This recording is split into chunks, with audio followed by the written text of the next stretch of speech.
Hello guys, Assalamu alaikum. இன்னைக்கு நம்ம சேனல்ல மறுபடியும் ஒரு மினியேச்சர் குக்கிங் ரெசிபி பார்க்க போறோம். மினியேச்சர் குக்கிங் நம்ம சேனல்ல போட்டு ரொம்ப நாள் ஆச்சு. 1 month ரம்ஜான் இருந்ததனால மினியேச்சர் குக்கிங் போட முடியல. மினியேச்சர் குக்கிங் இல்லாட்டியும் நம்ம வேற சில வீடியோஸ் அப்லோட் பண்ணிருக்கோம். உங்க என்டர்டெயின்மென்ட்காக அது போய் பாருங்க. அண்ட் இன்னைக்கு செய்ய போற ரெசிபி வந்து வாத்து முட்டை வச்சு தான் செய்ய போறோம். வாத்து முட்டையை வச்சு ரெண்டு டிஃப்ரெண்ட் ஸ்டைல் எக் ரெசிபி பார்க்க போறோம். வாத்து முட்டையோட நன்மைகள் பற்றி வேற ஒரு வீடியோ நம்ம சேனல் அப்லோட் பண்ணியிருக்கோம். பார்க்காதவங்க மேலே லிங்க் இருக்குது, அதை போய் செக் பண்ணுங்கள். அண்ட் வாத்து முட்டையில் அப்புறம் இன்னைக்கு 2 ரெசிபிஸ் பார்க்க போகிறோம். ஓகே, ஒன்று வந்து omelette inside and tomato. Omelette போட்டு முட்டை வந்து தக்காளிக்குள்ளே ஆம்லெட் போட போகிறோம். அந்த ரெசிபி எப்படின்னு இப்போ பார்க்கலாம். வாங்க வீடியோக்குள்ளே போய் பார்க்கலாம். வீடியோக்குள்ளே போகிறதுக்கு முன்னாடி நம்ம சேனலை லைக் பண்ணுங்க, ஷேர் பண்ணுங்க, கமெண்ட் பண்ணுங்க, சப்ஸ்கிரைப் பண்ணுங்க, மறக்காம கீழே இருக்க பட்டனையும் கிளிக் பண்ணுங்க. ஓகே, வாங்க இப்போ எப்படி செய்யறதுன்னு பார்ப்போம்.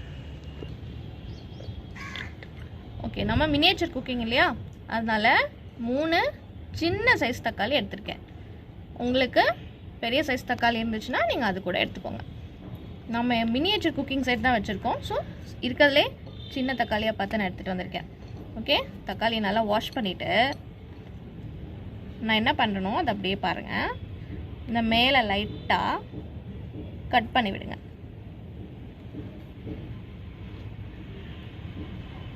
வச்சுக்கோங்க, இது நமக்கு தேவைப்படும். கட் பண்ணிவிட்டு உள்ளே இருக்கிறத அப்படியே நம்ம எடுக்க போகிறோம்.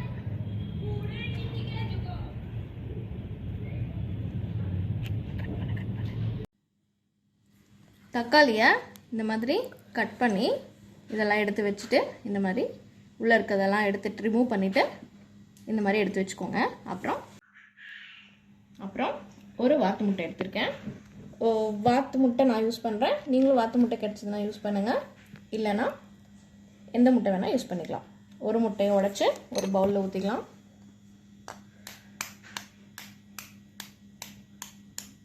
நீங்கள் வாத்து முட்டை யூஸ் பண்ணியிருந்தீங்கன்னா தெரியும், நார்மல் முட்டையை விட இந்த வாத்து முட்டையில் அந்த ஷெல்ஸ் வந்து ரொம்ப ஹார்டாக இருக்கும்.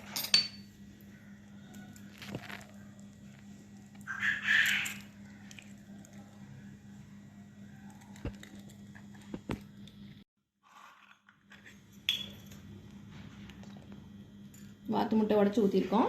அதில் வந்து கொஞ்சம் குட்டி குட்டியாக கட் பண்ண வெங்காயம்,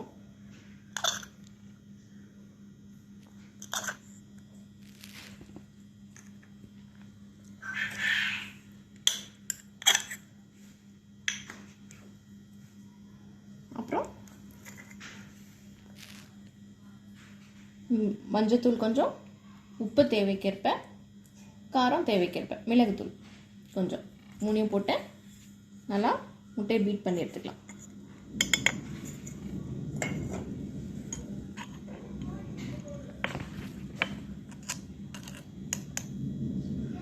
மொட்டை மாடியில் தான் குக்கிங் ஸ்டார்ட் பண்ணலான்னு மொட்டை மாடிக்கு போனோம்.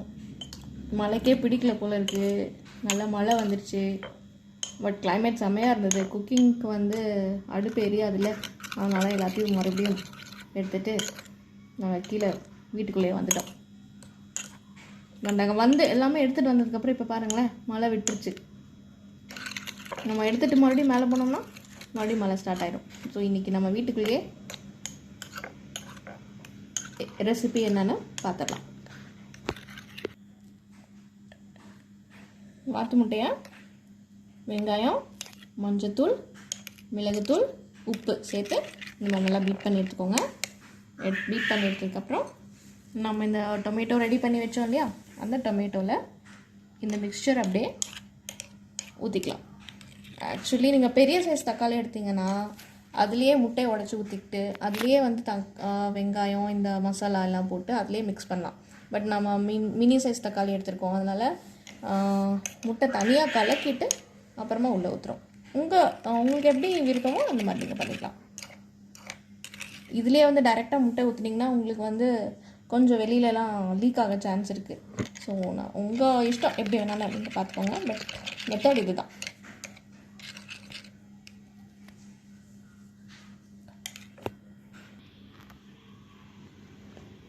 இந்த மாதிரி தக்காளிக்குள்ளே நம்ம ஆம்லெட் மிக்ஸ்சரை இந்த மாதிரி ஊற்றி வச்சுக்கோங்க. அதுக்கப்புறம் இதை எப்படி சீல் பண்ணுறதுன்னு பார்க்கலாம். நம்ம அதோட டாப் கழட்டி வச்சுருந்தோம் இல்லையா, அதை அப்படியே க்ளோஸ் பண்ணிவிட்டு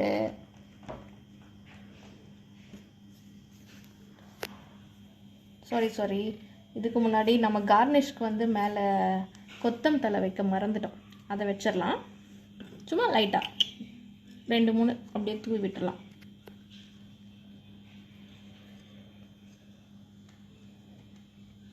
ஓகே,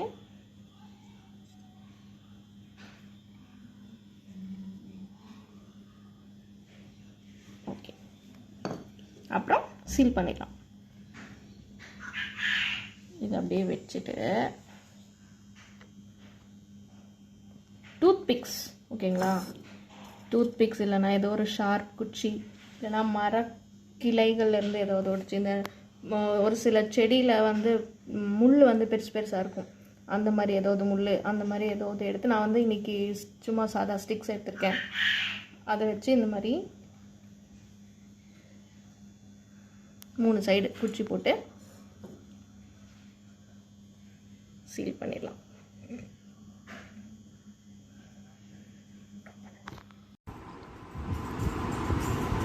முட்டையில் வெங்காயமெல்லாம் போட்டு நல்லா மிக்ஸ் பண்ணி தக்காளிக்குள்ளே இந்த மாதிரி போட்டு இந்த மாதிரி ஸ்டிக்ஸ் எல்லாம் வச்சு சீல் பண்ணிடலாம். இப்போ வந்து இதை குக் பண்ண ரெடியாக இருக்கலாம். இதை வந்து குக் பண்ணுறது டிஃப்ரெண்ட் வேஸில் குக் பண்ணலாம். ஒன்று வந்து இட்லி தட்டில் வச்சு ஸ்டீம் குக் பண்ணலாம். இன்னொரு டைப் வந்து டைரெக்டாக எண்ணெயில் போட்டு ஃப்ரை பண்ணுற மாதிரி பண்ணலாம். இன்னொரு டைப்பு டைரெக்டாக நெருப்புலேயே வச்சு நம்ம சுட்டு சாப்பிட்ற மாதிரியும் சாப்பிட்லாம். உங்களுக்கு என்ன வேணும்னாலும் நீங்கள் ட்ரை பண்ணி பார்க்கலாம். இன்றைக்கி நம்ம ஃப்ரைங் பேனில் வச்சு ஃப்ரை பண்ணி தான் சாப்பிட்டு போகிறோம்.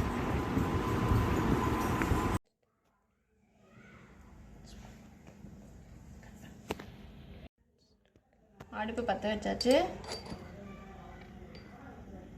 பேன் சூடானதுக்கப்புறம் ஒரு 2 ஸ்பூன் எண்ணெய் ஊற்றினா போதும்.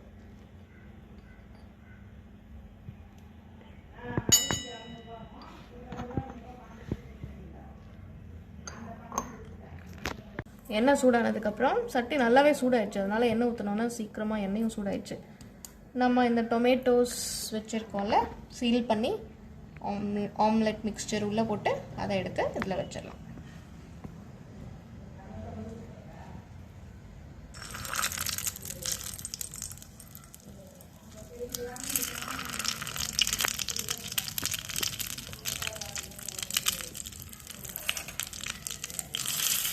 ஒரு சைடு குக் ஆகட்டும். ஒரு சைடு ஒரு 2 மினிட்ஸ் குக் ஆனோன்னா கொஞ்சம் அப்படியே லைட்டாக டர்ன் பண்ணி விடலாம். நம்மளோட டொமேட்டோ எக் ஆம்லெட் நல்லா குக் ஆகிட்டு இருக்கு.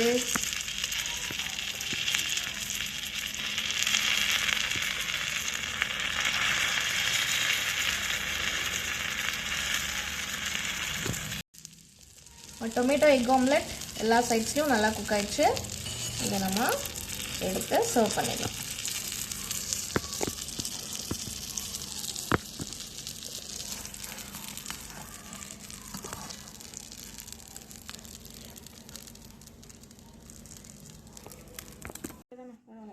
வசீம், டேஸ்ட் பார்க்குறியா வசீம்?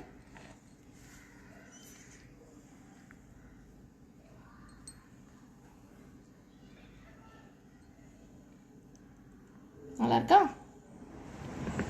டொமேட்டோ எக் ஆம்லெட் நல்லா குக் ஆயிடுச்சு. இப்போ சாப்பிட்லாமா? டேஸ்ட் பார்த்துடலாம் எப்படி இருக்குன்னு.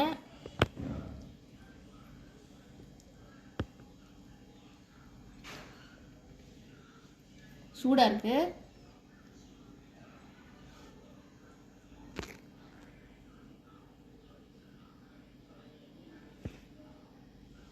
பிஸ்மில்லா. இல்ல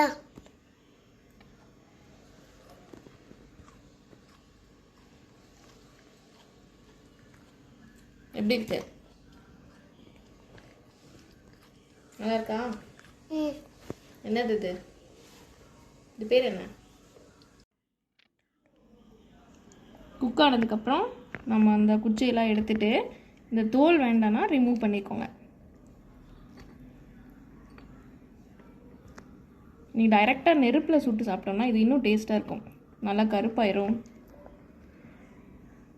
தோல் எடுத்துட்டோம்னா நம்ம இந்த தக்காளியோட சேர்த்து அப்படியே சாப்பிடும் போது நல்லாயிருக்கும்.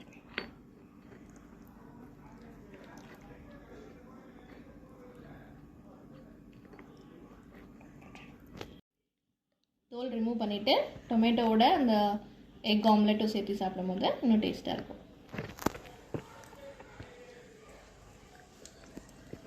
நான் சின்ன தக்காளி எடுத்துருக்கனால உள்ளுக்குள்ளே வந்து கொஞ்சம் தான் பிடிச்சிது. நீங்கள் பெரிய தக்காளி, நல்லா பெரிய சைஸ் தக்காளி எடுத்துட்டிங்கன்னா ஒரு முட்டை ஃபுல்லாக அதில் பிடிக்கும்.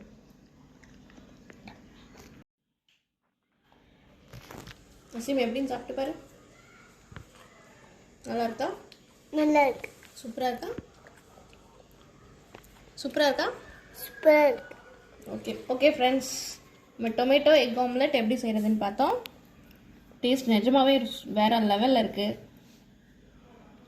நீங்களும் உங்கள் வீட்டில் ட்ரை பண்ணி பாருங்கள், எப்படி வந்துச்சுன்னு கமெண்ட்டில் சொல்லுங்கள். அஸ்ஸலாமு அலைக்கும்.